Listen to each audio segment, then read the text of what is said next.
Hi, happy Sunday. I wanted to do a conversations vlog today. I wanted to do it about health and like fitness and stuff like that, because I'm really into my health and fitness, and not like over the top, but like I enjoy running and I enjoy the gym, and I like to eat healthy majority of the time, but I don't care if I have an unhealthy meal on a weekend and stuff like that. I'm very much a balanced individual, and it took me a lot to get to where I am today. So that's why I wanted to talk about it, like, because I was poorly last week. I was really ill, and all I could think was my body needs to rest, and I was like, maybe I should do a vlog about how I perceive my health and fitness. And like last week my immune system was really low. I was like in bed all day. It was just hot and cold. I must have had a virus or something. I lost a little like patch in my hair from my immune system being down, and I was like, my body needs to rest, and that's okay. And whereas years ago I would have forced myself to go out and do either a run or go to the gym. Like when I had COVID, I was literally, we have a field at the back of our house, and when we had COVID I was running around the field doing laps to make sure I did 5k every day. I think about it now and I think, why would you do that? But I used to struggle with an eating disorder for a long time, from around the age of like I'd say about 14 to, I would say really majority recovered now. Like I don't really restrict myself anymore. Still obviously have little thoughts sometimes about my eating, like if I'm eating a bad meal, as you say, or you feel guilty if you're eating like a calorific meal, then I might think, oh, I should probably go to the gym tomorrow so I can burn this off or something like that. But in terms of restricting, I don't restrict myself anymore. I did suffer like quite a lot when I was a teenager, and I think about it now and I can't believe I let myself go like that. Like it was just a control thing. I had a lot of stuff going on in my life at that and them few years, and I think my eating disorder was the way I was controlling what was going on around me, because everything else was just crazy. And it just got to a point where I realised that I wasn't going to be healthy if I carried on the way I was going. So yeah, that's what we're going to talk about today in this vlog. So as a kid, like when I was younger, I was quite I was a bigger child. Like I just always ate all the time. I'd be eating and I literally loved it. I was the happiest kid. Would come home, have my tea and tell my mum that I've not ate anything, so have another tea. And that's not actually funny, but I was never bullied. No one ever said anything to me. And then it just come to that day where I was like, yeah, I need to lose weight to be healthy. And I did that. And I got down to like a healthy weight around like, I think I must have been like 13 years old, and I was healthy, like for my height, and my BMI was fine. And obviously like as a kid they used to look at your BMI quite a lot, I remember, I think, like at the doctors and stuff. And then I got into like the diet culture way too young and just carried on, and I dropped down to like an unhealthy weight for my height and my age, and I literally was just unhealthy. Like my body wasn't functioning the way it should be. Like my period stopped for like 3 years. I had like a thin layer of hair grow on my body to keep me warm. My hair was thin. My face was just gaunt all the time. It would make my mum cry. My friends would be upset when they saw me and stuff like that. But it was just my way of control, and it did take a long time for me to get over that. So now I'm proud of where I am today. All the things that I used to do like during that time, like I used to have a food diary where I would write down everything I ate, like to the calorie. There was one point I remember eating around 500 calories a day and going to the gym and fainting because I was just not looking after myself properly. And I would weigh my salad leaves, and I used to think that was normal, and a lot of people do stuff like that. And like it was a really hard, sad way of life, because it controlled my life. Like if I was going out for tea for a birthday meal or like with the family, I would make sure that my calories were lower the day before, and I'd eat nothing all day until that meal, and then I'd binge because I was starving myself and my body just wanted to eat. And then there was days where I'd eat everything because it was like I'd eat something bad and then I think, oh well, it's ruined now, I may as well carry on eating bad. Like, it was just a hard time, and I think about it and I think, thank God that I am now in a healthier place.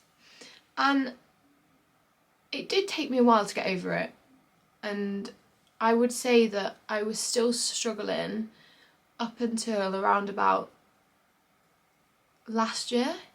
Like, last year has probably been the last year and a half, I would say. I have been so unrestrictive with my food and my exercise, and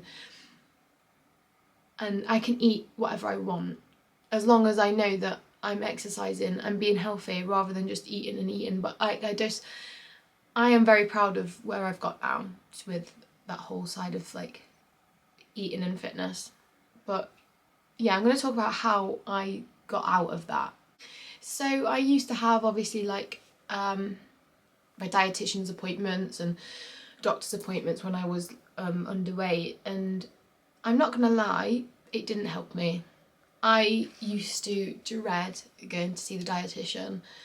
That was probably like the hardest part of being young. Like, the worst thing I can ever remember is it was my prom night and I was leaving school, and my mum picked me up from prom and everyone was going back to my friend's house for a party, and I just remember my mum says, you've got a dietitian's appointment in the morning, and I bawled my eyes out the whole night. I didn't go to the party because I was scared that if I was going to eat something where it would make me weigh more tomorrow, and I went home and it completely ruined my experience of prom, knowing that I had to go there.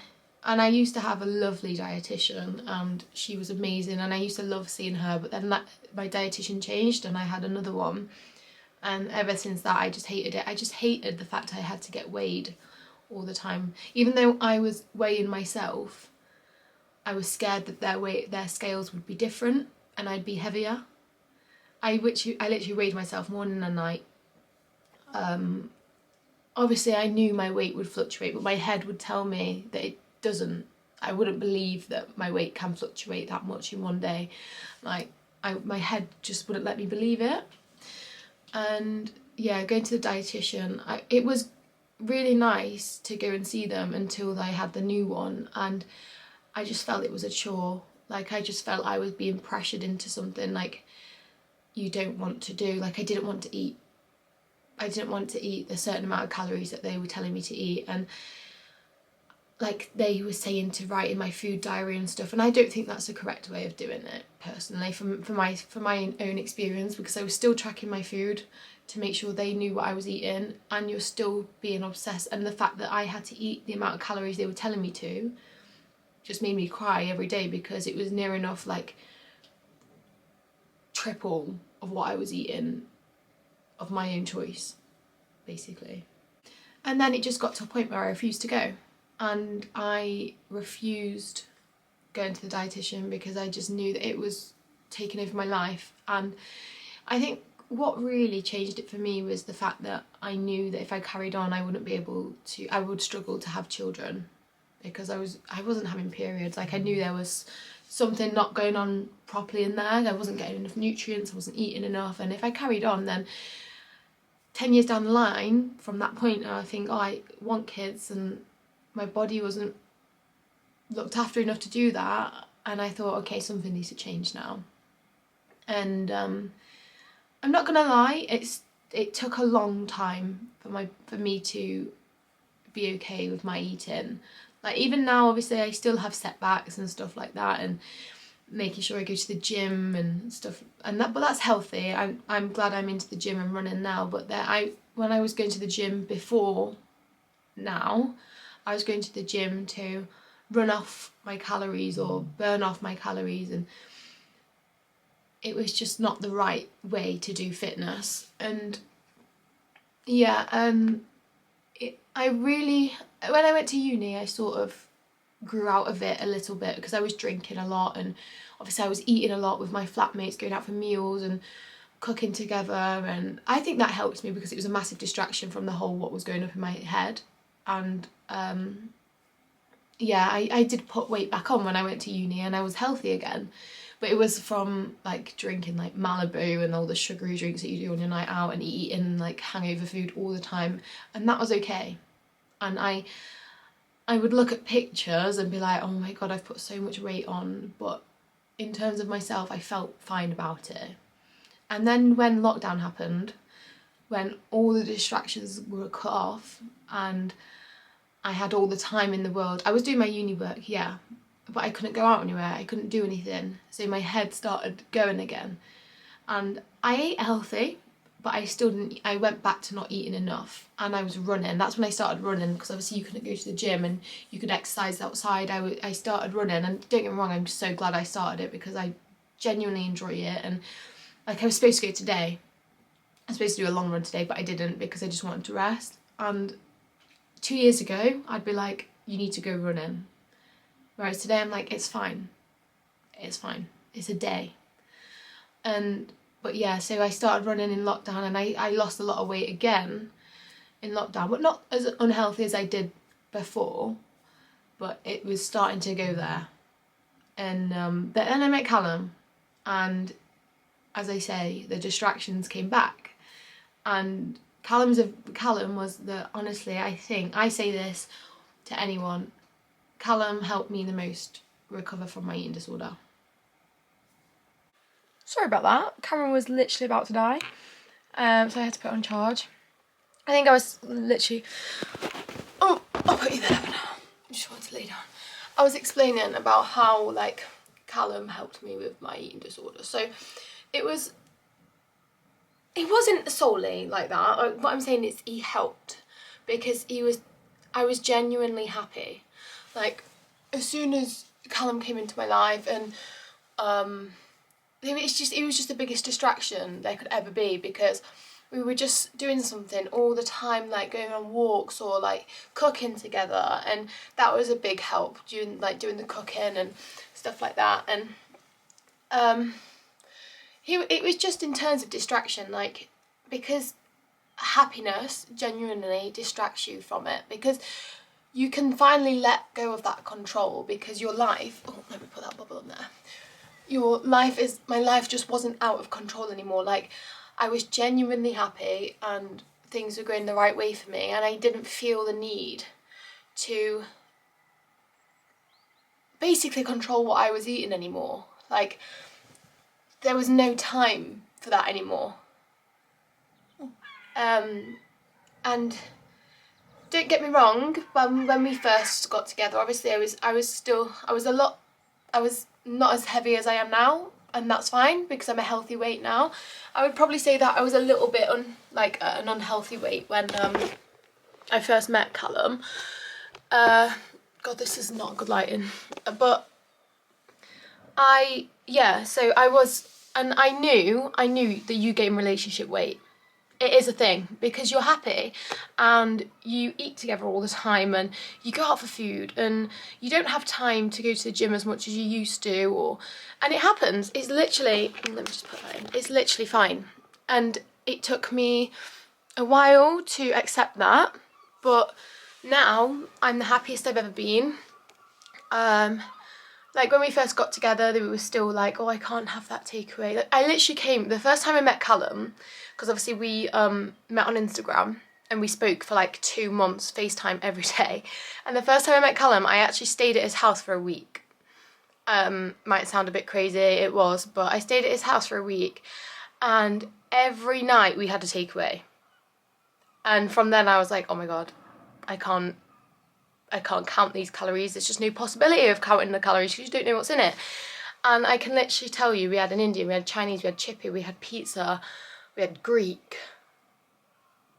I went home with tummy out here, like literally out here from bloatedness, because obviously it was my first time going to Callum's house and I wasn't comfortable enough to use the toilet. But no, and so yeah. Oh, this angle. Let me just put you on my tripod. Right, you're on the tripod now, so this should be better. So yeah, like I said, everything was just distracted and I didn't have time to think about what I was putting in my body, and obviously the gyms are still closed and stuff like that, and yeah, and then when I came down here and like moved here full time,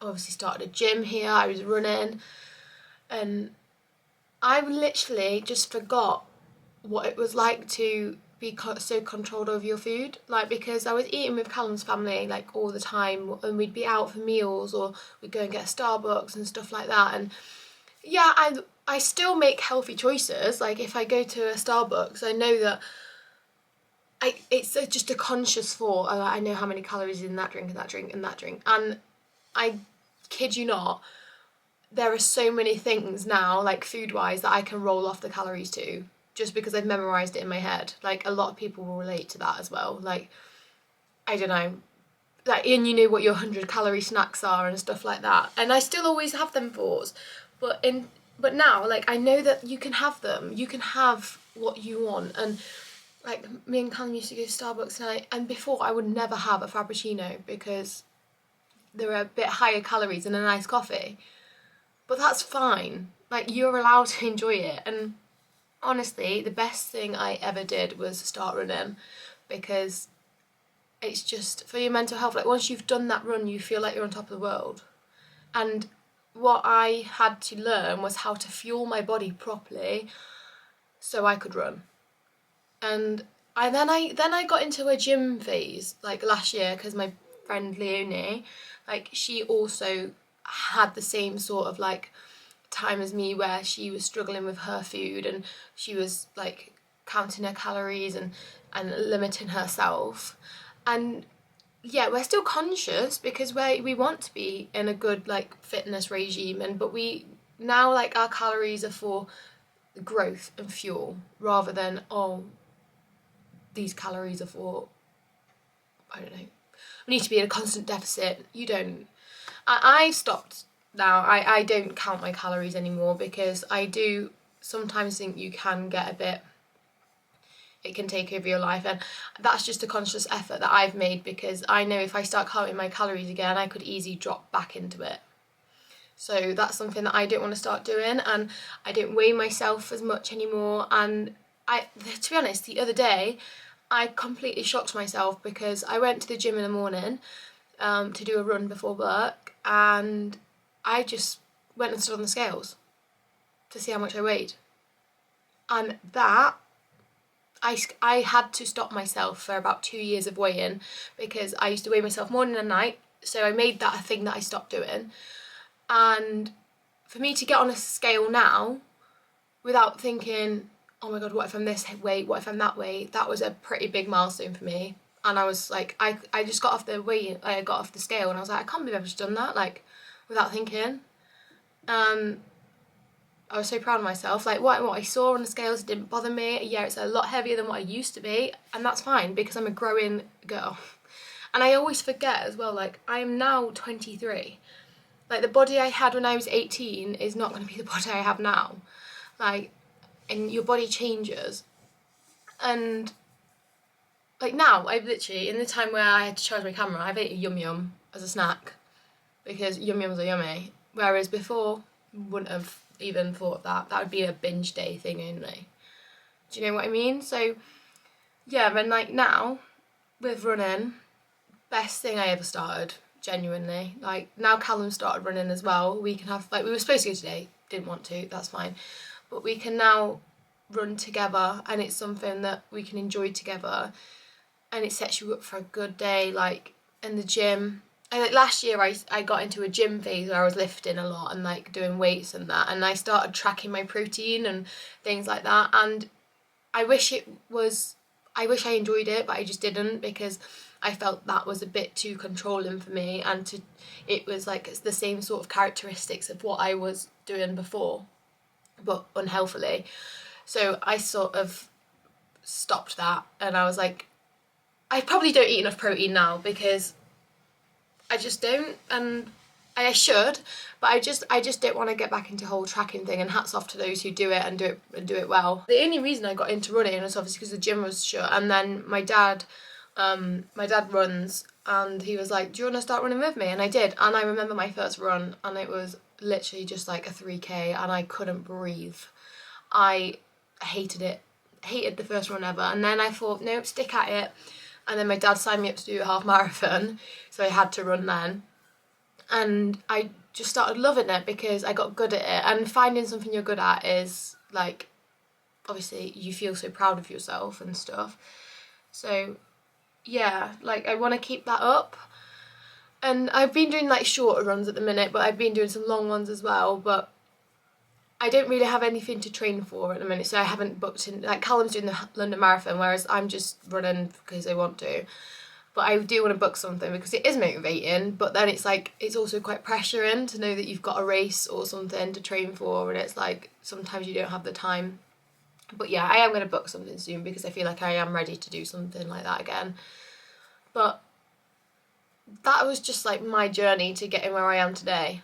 And I just wanted to talk about that because I know like a lot of girls and boys go through things like that, and it is a lot. It is so common, and obviously like with social media I think it's a whole lot more common now because you have these like celebrities and public figures that you look at and you want to look like them, and they're like, you want to be their figure and stuff like that, and but everyone's built so different. And it took me a long time to like realise that and get over it and be who I am now. And yeah, I just think a lot of people could relate to this type of thing, and I think it needs to be spoke about a lot more, especially for like young people now. And like there's people in their like single figure ages going through stuff like this, like people like 8-9 years old, and honestly I wouldn't wish it on anybody. It is the most consuming like disorder ever. Like I just, honestly, it was horrendous, but I'm glad to have experienced it, so now I can talk about it and recognise signs of it and symptoms and going back into that and knowing when going below my boundaries and stuff like that. So I hope this wasn't a boring like long video, and this is not to trigger anyone at all. It's just genuinely my experience, and everyone experiences different things with the same like diagnosis and stuff. So yeah, that was just my side of it. And if anyone ever wanted to speak about it or whatever, feel free to talk to me, and I just want to be there for anyone who is going through that because it's horrible. So thanks for watching. Hope this is not too open, and like and subscribe. Thanks.